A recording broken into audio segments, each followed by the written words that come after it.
다윗이 이르되 사울의 집에 아직도 남은 사람이 있느냐? 내가 요나단으로 말미암아 그 사람에게 은총을 베풀리라.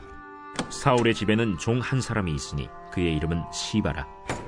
그를 다윗의 앞으로 부르매 왕이 그에게 말하되 내가 시바냐? 당신의 종이니이다.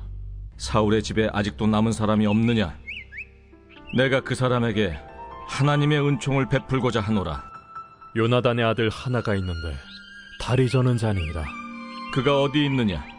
로드발 암미엘의 아들 마길의 집에 있나이다 하니라. 다윗 왕이 사람을 보내어 로드발 암미엘의 아들 마길의 집에서 그를 데려오니 사울의 손자 요나단의 아들 무비보셋이 다윗에게 나와 그 앞에 엎드려 절하매 다윗이 이르되 무비보셋이여, 보소서, 당신의 종이니이다. 무서워하지 말라. 내가 반드시 내 아버지 요나단으로 말미암아 내게 은총을 베풀리라.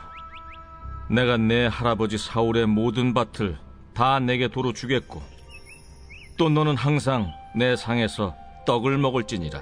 그가 절하여 이르되 이 종이 무엇이기에 왕께서 죽은 개 같은 나를 돌아보시나이까? 왕이 사울의 시종 시바를 불러 그에게 이르되 사울과 그의 온 집에 속한 것은 내가 다 내 주인의 아들에게 주었노니 너와 내 아들들과 내 종들은 그를 위하여 땅을 갈고 거두어 내 주인의 아들에게 양식을 대주어 먹게 하라. 그러나 내 주인의 아들 무비보셋은 항상 내 상에서 떡을 먹으리라. 시바는 아들이 15명이요 종이 20명이라. 시바가 왕께 아뢰되 내 주 왕께서 모든 일을 종에게 명령하신 대로 종이 준행하겠나이다. 무비보셋은 왕자 중 하나처럼 왕의 상에서 먹으니라. 무비보셋에게 어린 아들 하나가 있으니 이름은 미가더라. 시바의 집에 사는 자마다 무비보셋의 종이 되니라. 무비보셋이 항상 왕의 상에서 먹으므로 예루살렘에 사니라. 그는 두 발을 다 절더라.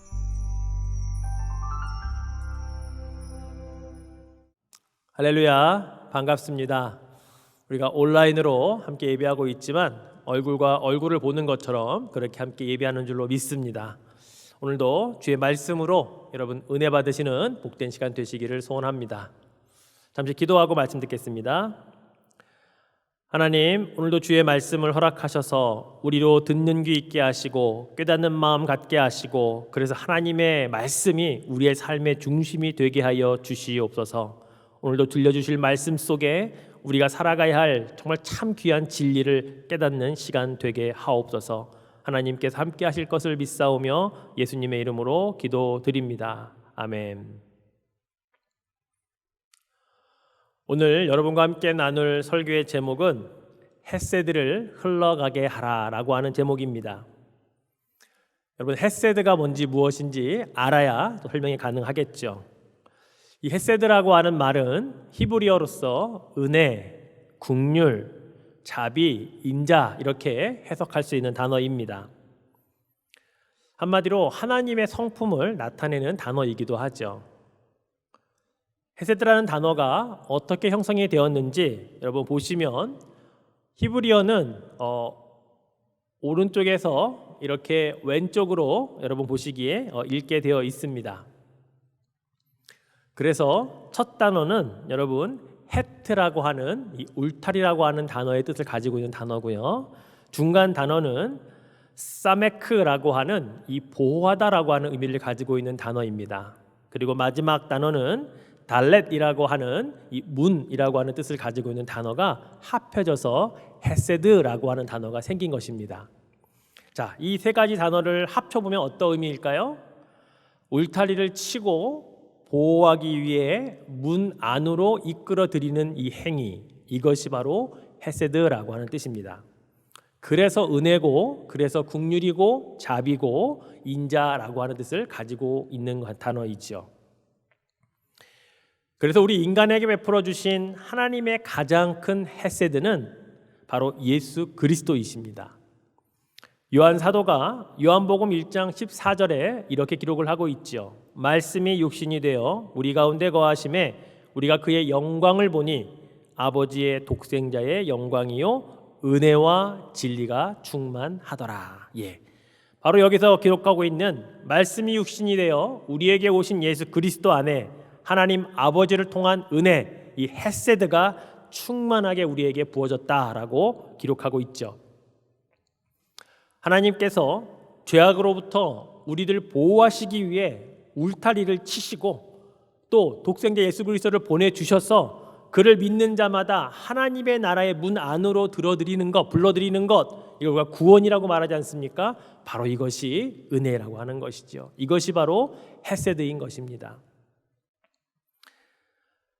신약에서는 예수 그리스도를 통해 가장 큰 헤세드가 우리에게 주어진 구원이라면, 구약에서는 하나님의 헤세드를 받는 자, 그리고 그 헤세드가 얼마나 큰 우리에게 주어진 혜택인지를 말씀하는 구절이 있습니다. 바로 출애굽기 20장 6절 말씀에 보면 나를 사랑하고 내 계명을 지키는 자에게는 1000대까지 은혜를 베푸느니라 라고 기록하고 있습니다. 하나님을 사랑하는 자, 그래서 하나님이 주신 말씀하신 계명을 잘 지키려고 하는 자에게 이 헤세드의 은혜가 한 대, 두 대가 아니고요 1000대까지 하나님이 이루어지게 하시겠다라고 약속하시고 있는 것이죠. 그렇습니다. 비록 아브라함과 우리는 피로 맺어진 관계는 아니지만 믿음의 조상 아브라함을 통해 하나님을 사랑하고 하나님의 계명을 지키는 믿음의 후손이 되었다면 지금 우리는 1000대 아니 그 이상으로 그런 이 하나님의 은혜, 이 헤세드를 받아 누리고 있다는 것을 우리는 깨달아야 합니다. 즉 하나님의 그 약속이 바로 아브라함을 통해 오늘 나에게까지 그대로 이루어지고 있음을 우리가 산 증인으로 증거할 수 있어야 된다는 것이죠. 마태복음 1장에 보면 예수 그리스도의 계보가 잘 기록이 되어져 있습니다. 그 계보를 다 기록한 후에 17절에 보면 이렇게 정리를 마태가 해주고 있죠. 그런즉 모든 대수가 아브라함부터 다윗까지 14대요 다윗부터 바벨론으로 사로잡혀 갈 때까지 14대요 바벨론으로 사로잡혀 간 후부터 그리스도까지 14대더라. 자, 이 계보대로 한다면 믿음의 조상 아브라함으로부터 시작된 헤세드가 14대를 흘러 다윗에게로 흘러갔습니다. 그리고 그 다윗에게로부터 14대 바벨론, 또 다시 14대 예수 그리스도까지 흘러간 역사를 마태는 기록을 해놓았죠. 저는 그래서 오늘 아브라함으로부터 시작된 그 헤세드가 예수 그리스도에게까지 흘러가기 전에 바로 14대째의 다윗의 이야기를 한번 해보려고 합니다. 과연 다윗은 그 받은 헤세드를 어떻게 사용하였고 어떻게 흘려보내고 있었는지를 우리가 한번 살펴봄으로 말미암아 오늘 도전받는 시간이 되었으면 합니다. 다윗의 인생을 보면 결코 평탄한 인생은 아니었다라는 사실을 우리는 잘 알 수가 있습니다. 너무나 많은 인생의 굴곡들이 다윗에게는 있었지요.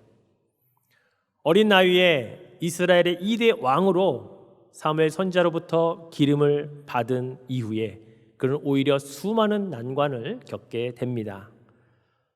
사울이 그를 죽이려고 해서 도망 다녀야만 하는 그런 참으로 비참한 인생을 살았죠. 그러던 와중에 그가 만난 많은 사람들이 있었는데 다윗에게는 좋은 사람도 있었지만 그렇지 않은 사람들도 있었습니다. 그를 죽이려고 했던 사울을 비롯해서 또한 그에게 도움을 주었던 요나단, 또 다윗을 따라다니면서 그의 도움과 보호를 받고자 했던 많은 백성들도 있었습니다. 또 다윗은 이방 민족들과 싸움에서 또 그들을 죽여야만 했던 사람들이기도 했었죠. 그 가운데 오늘 본문에 보면 다윗은 오래전 친구이자 형제처럼 지냈던 이 사울의 아들 요나단을 떠올리게 됩니다. 요나단은 이미 길보아 전투에서 아버지 사울과 함께 전사했지만 다윗의 마음속에는 언제나 요나단과 나누었던 우정, 사랑 이런 부분들이 남아 있었습니다.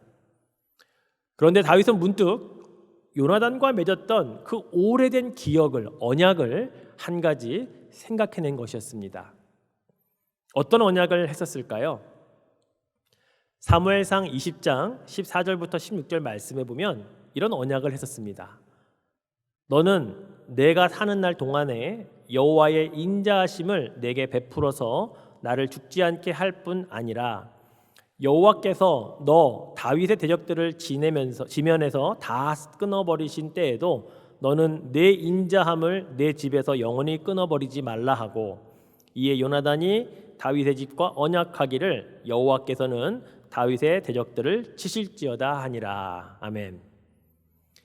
다윗이 요나단과 맺은 언약의 핵심은 무엇이었냐면, 다윗이 살아있는 동안에 요나단을 죽지 않도록 왕권을 잡은 후에도 잘 지켜주기를 바라는 그런 것과 동시에 자신의 집안까지도 영원히 여호와의 인자하심인 이 헤세드를 베풀어 줄 것을 언약해 달라고 하는 것을 바로 요나단이 다윗에게 이야기를 했고, 다윗은 우리 집안의 이름을 가지고 요나단과 언약을 했던 바로 이것을 생각해 내었다라는 것입니다.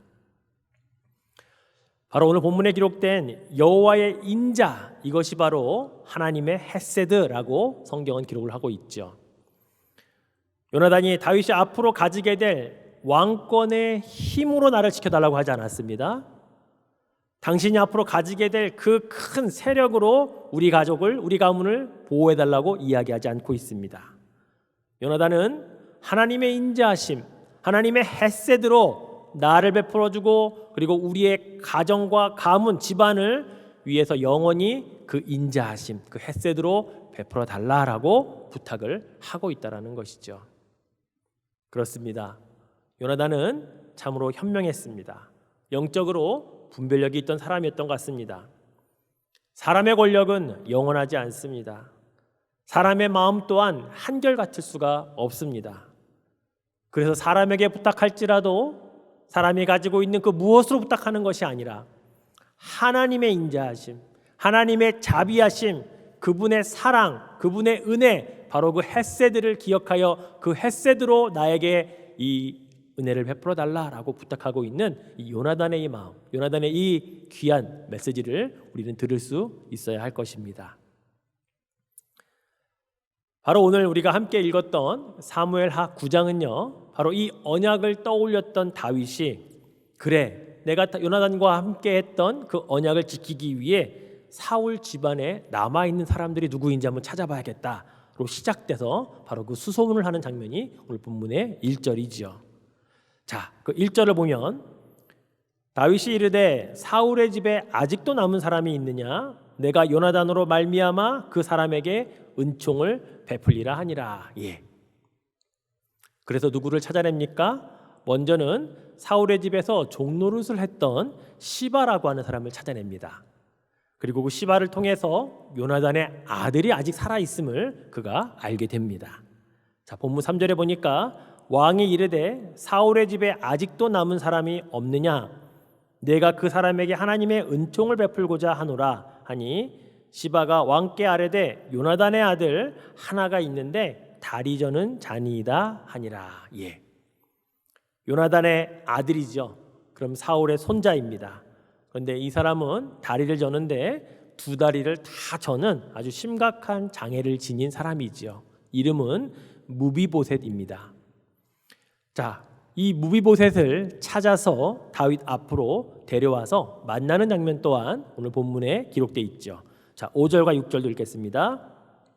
다윗 왕이 사람을 보내어 로드발 암미엘의 아들 마길의 집에서 그를 데려오니, 사울의 손자 요나단의 아들 무비보셋이 다윗에게 나와 그 앞에 엎드려 절하매, 다윗이 이르되 무비보셋이여 하니 그가 이르기를 보소서 당신의 종이니이다. 자, 무비보셋, 요나단의 아들인데요, 이 이름과 비슷한 사울의 또 막내 아들의 이름이 있습니다. 요나단의 막내 동생이죠. 바로 이스보셋입니다. 근데 여러분, 이스보셋이라고 하는 이름의 뜻이요, 바알의 사람이라고 하는 뜻을 가지고 있습니다. 사울이 왜 도대체 자기의 막내 아들 이름을 바알의 사람이라고 지었는지 의아합니다. 사울이 여호와 신앙에서 멀어지긴 했지만 특별히 우상을 숭배했다라고 하는 기록은 찾기 힘든데 왜 그의 막내 아들 이름을 이스보셋이라고 지었는지 의아합니다. 그런데 아이러니하게도 요나단이 자신의 아들 이름을 짓고 그 아들 이름을 이스보셋보다 강력한 무비보셋이라고 이름을 짓는데요. 그 이름의 뜻이 바알 파괴자라고 하는 이름을 가지고 있죠. 아버지가 지어준 자기 동생의 이름을 파괴하는 자, 바로 무비보셋은 바로 그러한 이름을 지닌 자였습니다. 어쨌든 다윗은 이 요나단과의 언약을 지키기 위해 그의 아들 무비보셋을 찾아서 그를 다윗성으로 불러들입니다. 그리고 그에게 이러한 헷세들을 베풀게 되죠. 자, 7절 말씀을 보니까 다윗이 그에게 이르되 무서워하지 말라. 내가 반드시 내 아버지 요나단으로 말미암아 내게 은총을 베풀리라. 내가 내 할아버지 사울의 모든 밭을 다 내게 도로 주겠고 또 너는 항상 내 상에서 떡을 먹을지니라 하니. 두 가지의 은총, 두 가지의 헷세들을 베풀어 줍니다.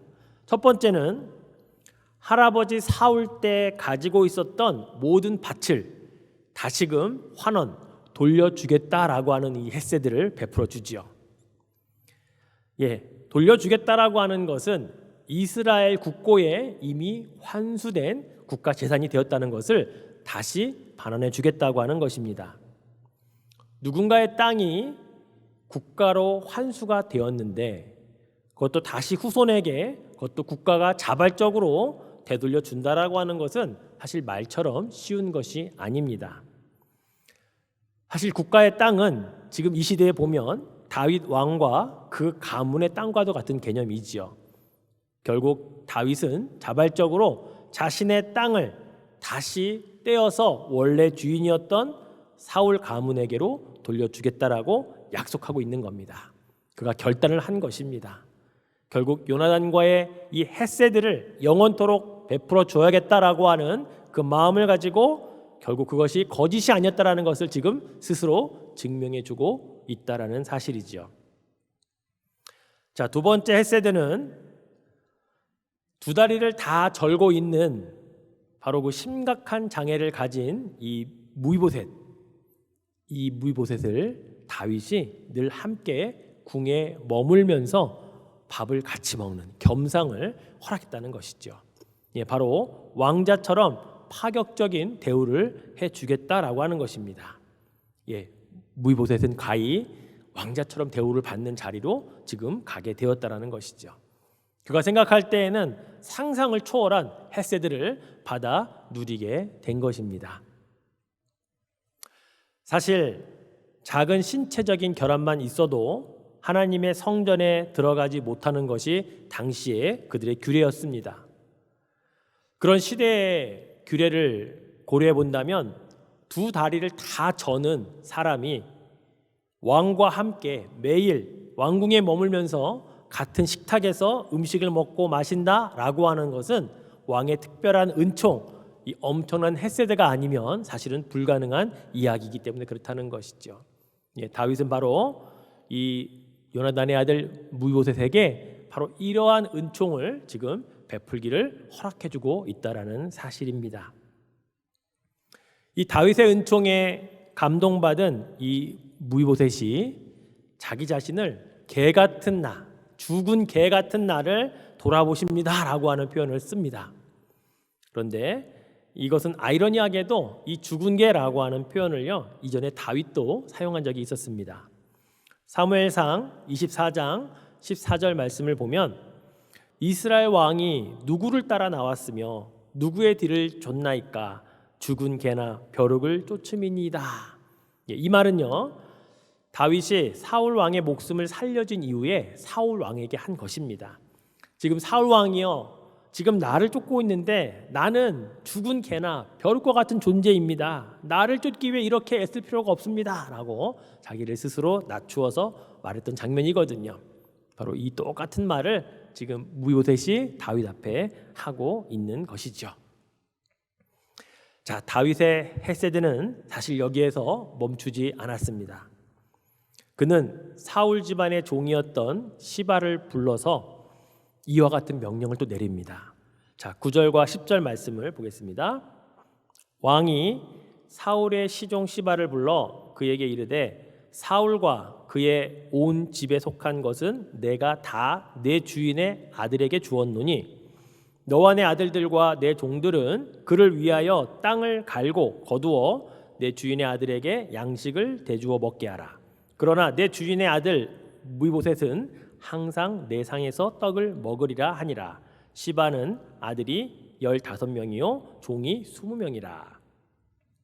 다윗은요 사울의 시종이었던 시바에게 사울에게 속했던 모든 땅을 다 무이보셋에게 주었으니까, 그러니 너는 이제부터 내 아들들과 내 종들 모두 무이보셋을 위해서 일함으로 말미암아 그 거두어들인 양식으로 내 주인을 섬기라 하고까지 명령을 하고 있죠. 그렇습니다. 장애를 가진 무이보셋은 땅이 아무리 많아도 그 땅이 아무런 소용이 없을 것입니다. 그런데 그 땅을 경작할 수 있는 이 시바에게 그 아들 15에 종 20명, 35명이라고 하는 아주 장장한 사람들을 붙여주면서 이제 그로하여 하여금 앞으로 걱정하지 아니하고 계속해서 살아갈 수 있도록 그것이 다 해결해주고 있다는 것이죠. 그러면서 시바에게는 그러나 무이보셋은 나와 함께 왕궁에서 먹고 지낼 테니 걱정하지 말라고 이야기를 해줍니다. 그런데 여러분, 이런 시바에게 이런 명령을 내린 조치는요 사실은 무이보셋뿐만이 아니라 그의 아들 이 미가라고 하는 아들에게까지 베푼 헤세드였다라고 하는 사실입니다. 자, 오늘 본문 12절에 보면 무이보셋에게 어린 아들 하나가 있으니 이름은 미가더라. 시바의 집에 사는 자마다 무이보셋의 종이 되니라. 역대상에 보면 미가는 무이보셋이 아들이 4명이 있는데 그 중에 한 아들이라고 기록되어 있습니다. 어쨌든 갑자기 이 무이보셋의 아들 미가가 등장하는 이유는요 사실은 그가 어떤 큰 역할을 하거나 또는 그가 중요한 인물이라서 소개되는 것이 아니라 바로 이 요나단과의 언약이 어느 정도로 철저하게 지금 이 헤세드가 펼쳐지고 있는가를 나타내기 위함이라는 것이죠. 다시 말해서 다윗이 요나단에게 약속한 이 헤세드가 요나단 때에 그가 약속했던 것을 그 다음 아들인 무이보셋에게, 그 다음에 무이보셋에서 그 다음의 아들인 미가까지 3대까지 지금 이 헤세드가 흘러가고 있다는 사실입니다. 결국 다윗은 요나단과의 약속, 영원토록 하나님의 인자하심을 내 인자함으로 나의 집안에 갚아다오 라고 하는 그 언약을 철저하게 이행하고 있다는 것을 우리로 알게 한다는 것이죠. 요나단은 죽었지만 그의 아들 무이보셋, 또 그 다음의 아들 바로 미가에게까지, 또 미가가 죽고 난다 할지라도 그 다음 때까지 계속해서 먹고 사는 문제, 살아가는 삶에 경제적으로 안정적으로 살아갈 수 있도록 그가 책임을 져주고 있는 그 터전을 마련해주고 있다는 사실이죠. 사실 여러분, 왕권이 바뀌면 이전 왕족들은 모두 멸절되지 않습니까?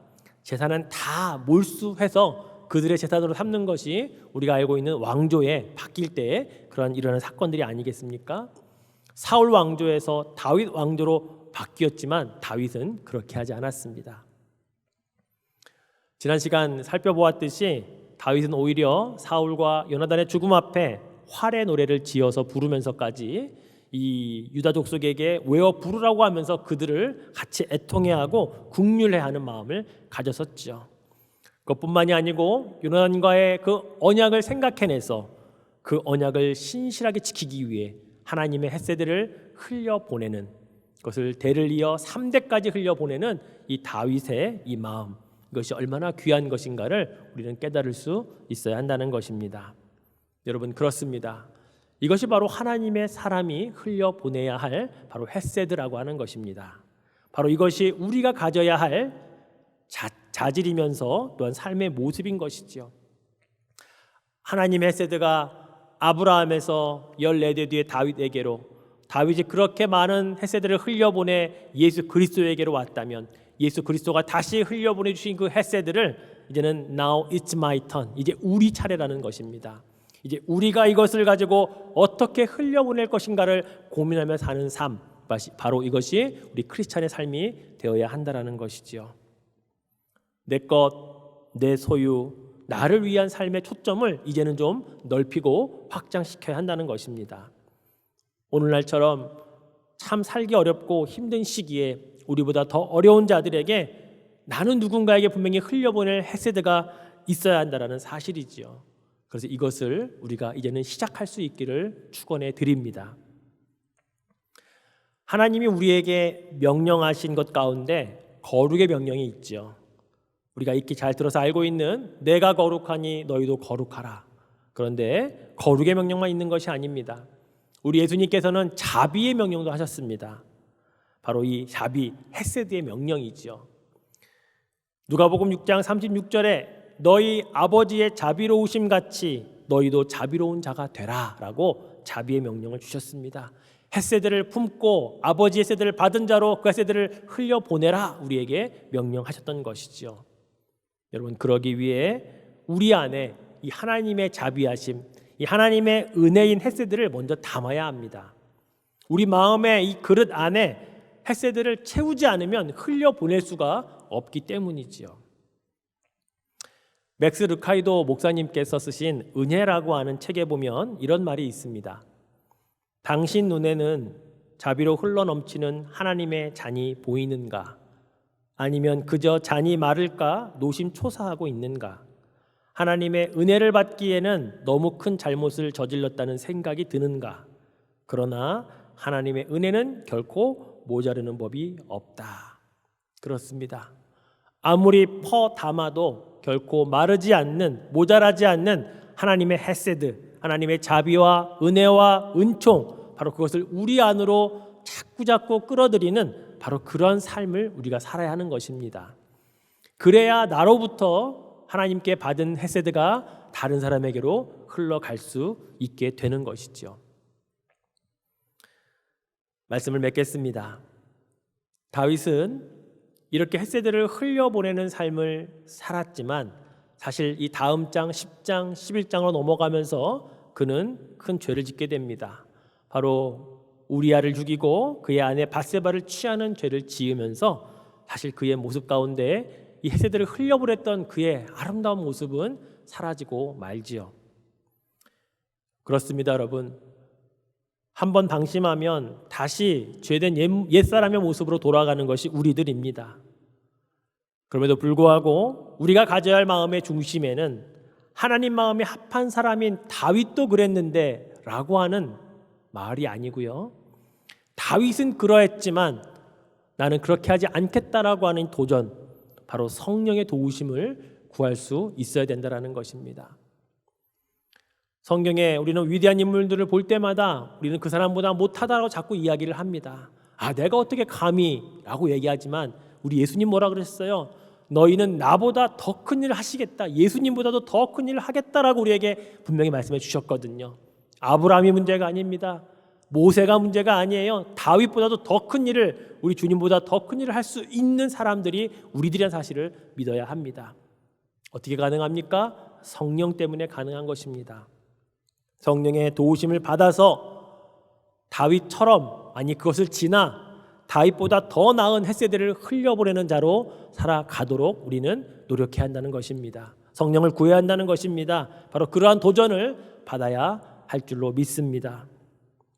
여러분, 그래서 오늘 우리는 이 헤세드를 통해서 내가 과거에 다른 누군가로부터 받은 그 헤세드는 없었는가 기억해보고 그 사람에게 내가 갚아야 할 것은 없는지 오늘 생각해보면 좋겠습니다. 또한 내가 다른 누군가에게 이 헤세드를 흘려보내야 하는데 나의 이 헤세드를 지금 받아야 할 사람이 누구인지를 한번 찾아보는 노력을 했으면 좋겠습니다. 바로 그러한 여러분의 마음이 바로 그런 헤세드로 가득 차서 이 헤세드를 풍성하게 흘려보내는 그런 복된 삶을 사시는 저 여러분 되실 수 있기를 주의 이름으로 축원해 드리겠습니다.